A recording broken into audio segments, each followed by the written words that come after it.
300 drone Ukraina gempur Moskow.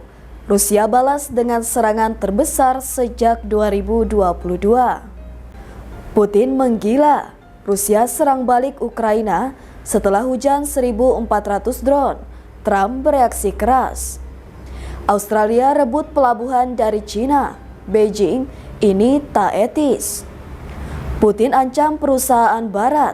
Rusia tak akan gelar karpet merah untuk McDonald's DKK. Halo sahabat pojok, minggu ini kita akan menyajikan berita-berita terupdate, aktual dan berbagi informasi menarik lainnya selama sepekan. Bersama saya Hesti Handayani di program Resum Pojok Negeri Media.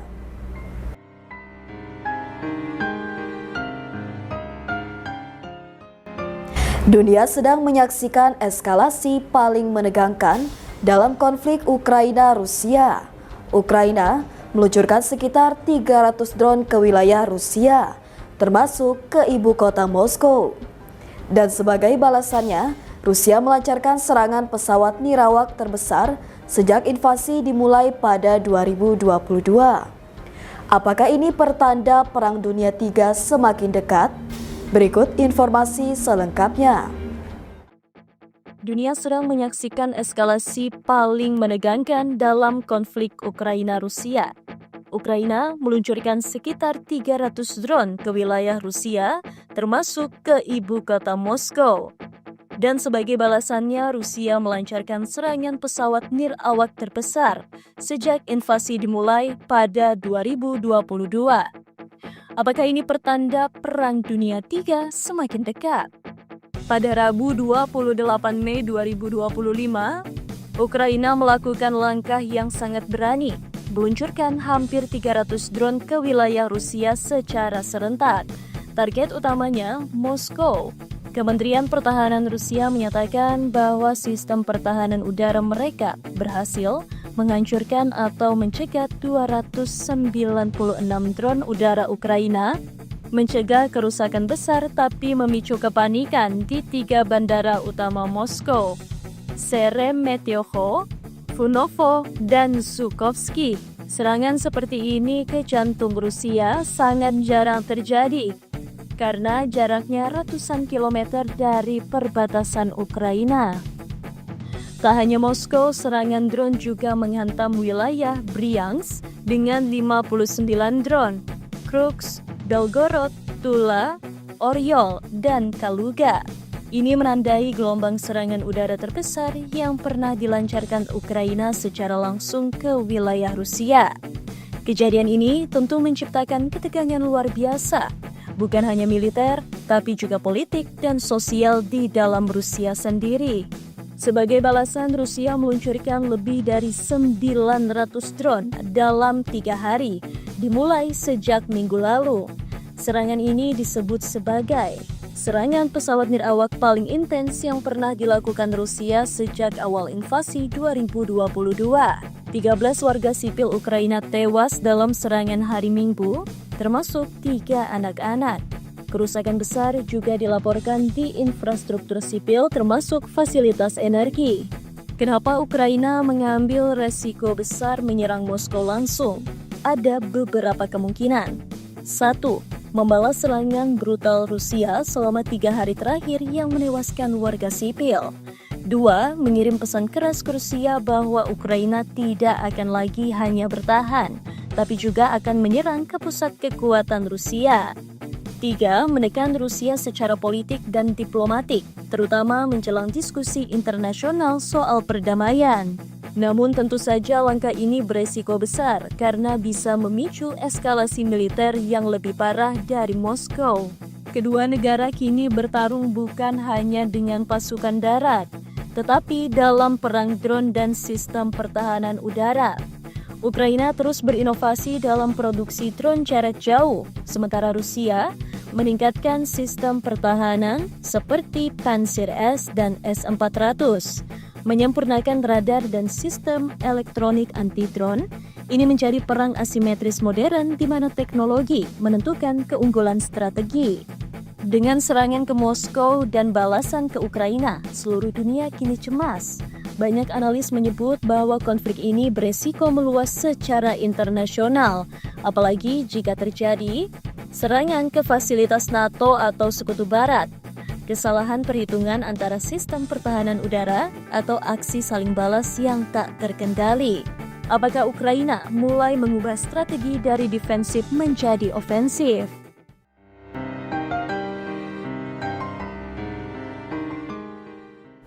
Serangan balasan Rusia terhadap Ukraina mencapai puncaknya. Moskow mengklaim serangan udara terbesar sejak 2022 adalah respon atas ribuan drone Ukraina yang menembus wilayah Rusia. Sementara itu, Donald Trump yang biasanya lemah lembut terhadap Putin akhirnya angkat suara. Dia telah menjadi gila. Berikut informasi selengkapnya.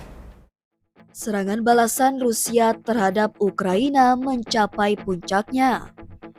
Moskow mengklaim serangan udara terbesar sejak 2022 adalah respon atas ribuan drone Ukraina yang menembus wilayah Rusia. Sementara itu, Donald Trump yang biasanya lembut terhadap Putin akhirnya angkat suara. Dia telah menjadi gila. Pada hari Senin 27 Mei 2025, Rusia meluncurkan serangan udara terbesar terhadap Ukraina sejak invasi penuh dimulai pada 2022. Kementerian Pertahanan Rusia menyatakan bahwa ini adalah respon langsung terhadap serangan drone Ukraina secara massal ke wilayah Rusia. Moskow menyebut bahwa 1.465 drone telah dikirim oleh Ukraina sejak 20 Mei. Dampaknya, serangan udara Rusia menewaskan 13 warga sipil, termasuk 3 anak di kota Zhytomyr, Ukraina Tengah. Rusia menuduh bahwa Kiev dengan dukungan negara-negara Eropa sedang menjalankan strategi untuk menggagalkan perundingan damai. Kementerian Pertahanan Rusia bahkan menyebut serangan drone Ukraina sebagai provokasi teroris yang sengaja dirancang untuk mengacaukan inisiatif diplomatik yang digagas Moskow. Tapi siapa sebenarnya yang mulai menyerang? Moskow bersikeras bahwa mereka hanya menargetkan fasilitas militer. Namun bukti di lapangan menunjukkan korban terbesar justru adalah warga sipil. Amerika Serikat sebelumnya berusaha memimpin upaya perdamaian antara Rusia dan Ukraina. Namun, perundingan masih buntu tanpa terobosan signifikan.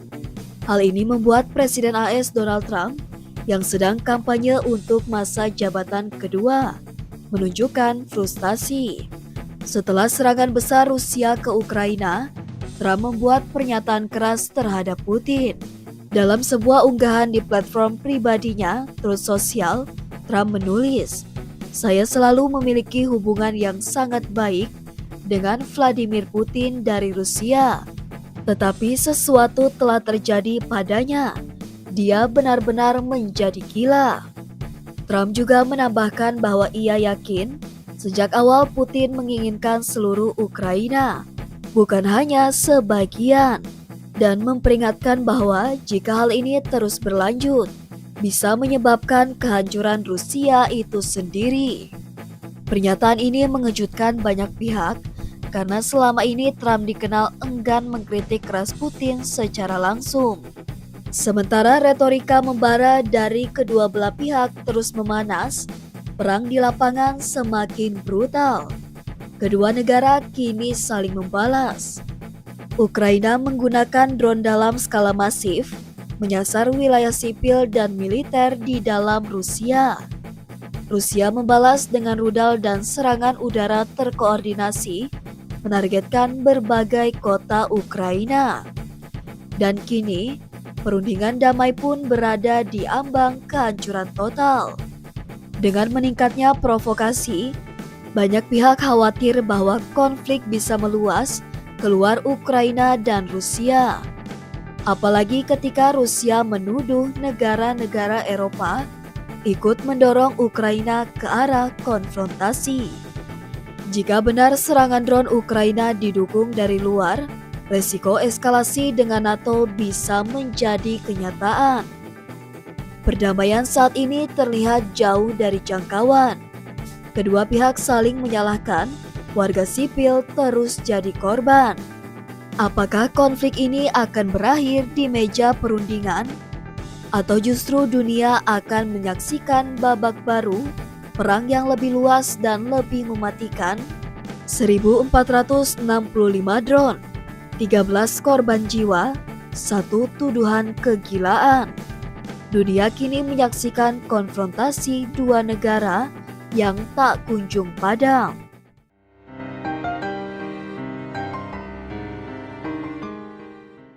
Ketegangan memanas antara Australia dan China. Pemerintah Australia berencana mengambil alih kembali kendali atas pelabuhan strategis Darwin yang selama ini dikelola perusahaan asal China. Tapi Beijing tak tinggal diam, menyebut langkah itu sebagai tidak etis. Apa yang sebenarnya terjadi? Berikut informasi selengkapnya. Ketegangan memanas antara Australia dan China. Pemerintah Australia berencana mengambil alih kembali kendali atas pelabuhan strategis Darwin yang selama ini dikelola perusahaan asal China. Tapi Beijing tak tinggal diam, menyebut langkah itu sebagai tidak etis. Apa yang sebenarnya terjadi? Pelabuhan Darwin terletak di wilayah utara Australia, dekat kawasan Asia Tenggara, dan menjadi salah satu pelabuhan paling strategis bagi Australia. Tahun 2015, perusahaan Cina, Land Bridge Group, menyewa pelabuhan ini selama 99 tahun. Keputusan itu sempat menuai kritik keras karena melibatkan aset nasional penting yang disewakan ke perusahaan yang dianggap punya hubungan dekat dengan pemerintah Cina. Tahun 2025, 10 tahun setelah kesepakatan itu, Perdana Menteri Australia, Anthony Albanese, menyatakan pelabuhan tersebut harus kembali ke tangan Australia. Ia menyebut Darwin sebagai aset strategis dan berencana untuk membeli kembali kendalinya dari Land Bridge.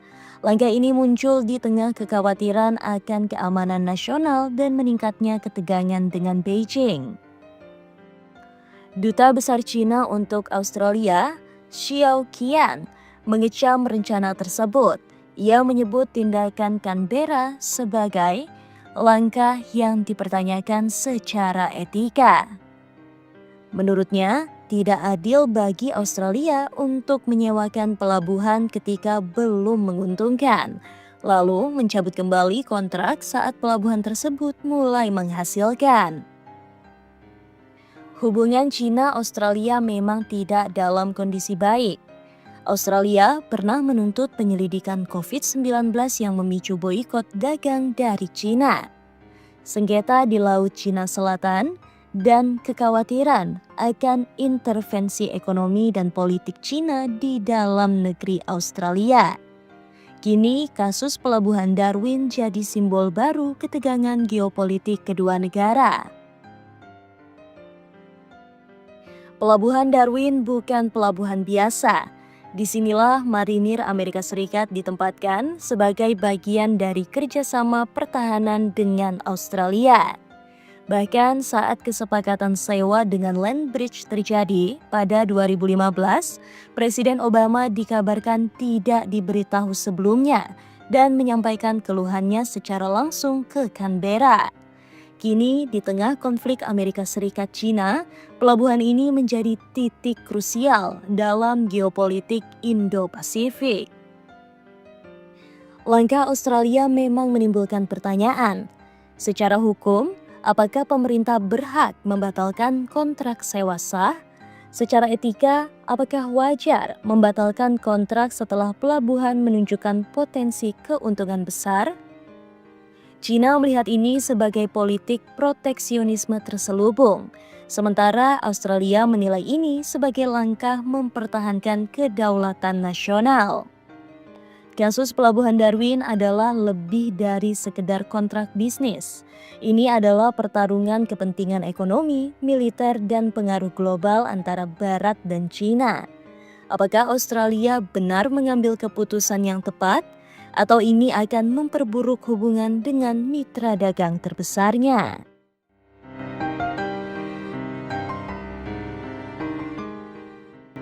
Vladimir Putin kembali membuat dunia barat waspada. Dalam pertemuan dengan para pengusaha Rusia, ia menyatakan, "Kita harus mengekang mereka, saya setuju sepenuhnya." Yang dimaksud Putin, perusahaan-perusahaan barat, khususnya dari Amerika yang masih beroperasi di Rusia.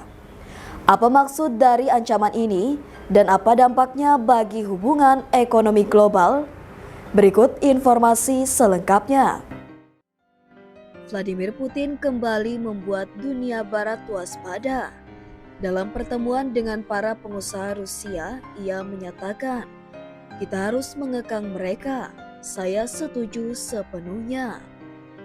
Yang dimaksud Putin, perusahaan-perusahaan barat, khususnya dari Amerika yang masih beroperasi di Rusia. Apa maksud dari ancaman ini dan apa dampaknya bagi hubungan ekonomi global? Ancaman ini datang saat Moskow terus meningkatkan tekanan terhadap perusahaan asing di tengah perang berkepanjangan dengan Ukraina. Sejak invasi Rusia ke Ukraina pada 2022, banyak perusahaan barat meninggalkan Rusia, termasuk merek-merek besar seperti McDonald's, Microsoft, Zoom, dan lainnya.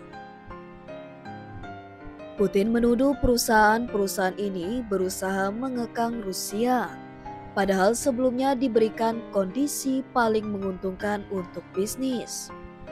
Salah satu fokus utama Putin adalah perusahaan teknologi Amerika, seperti Microsoft dan Zoom. Putin menegaskan bahwa Rusia harus merespon dengan cara yang sama. Artinya, membatasi akses dan ruang gerak perusahaan asing, mendorong penggunaan perangkat lunak dalam negeri.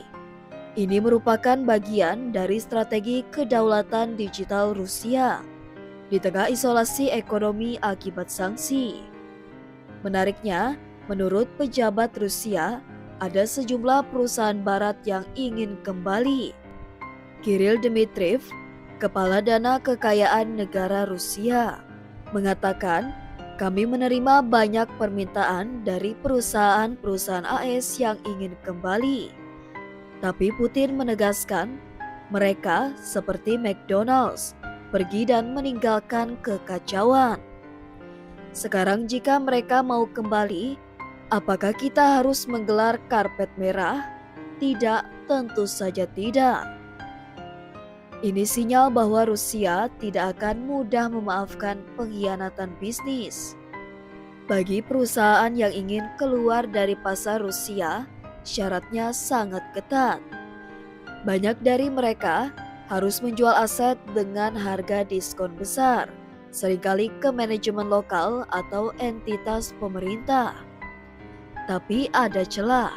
Beberapa kesepakatan memiliki opsi buyback.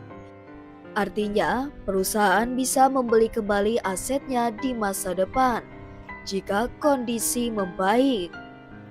Namun, dengan pernyataan Putin yang tegas, opsi ini bisa jadi tidak semudah yang dibayangkan. Ada spekulasi bahwa kembalinya Donald Trump ke Gedung Putih bisa menjadi titik balik. Trump dikabarkan ingin reset hubungan dengan Rusia, mendorong perdamaian cepat di Ukraina.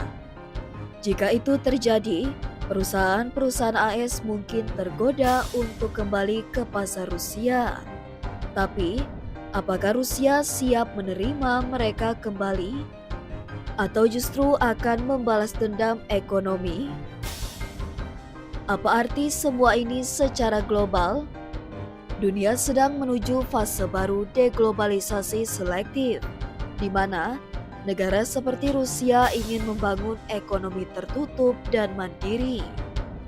Perusahaan multinasional menghadapi resiko geopolitik yang tinggi.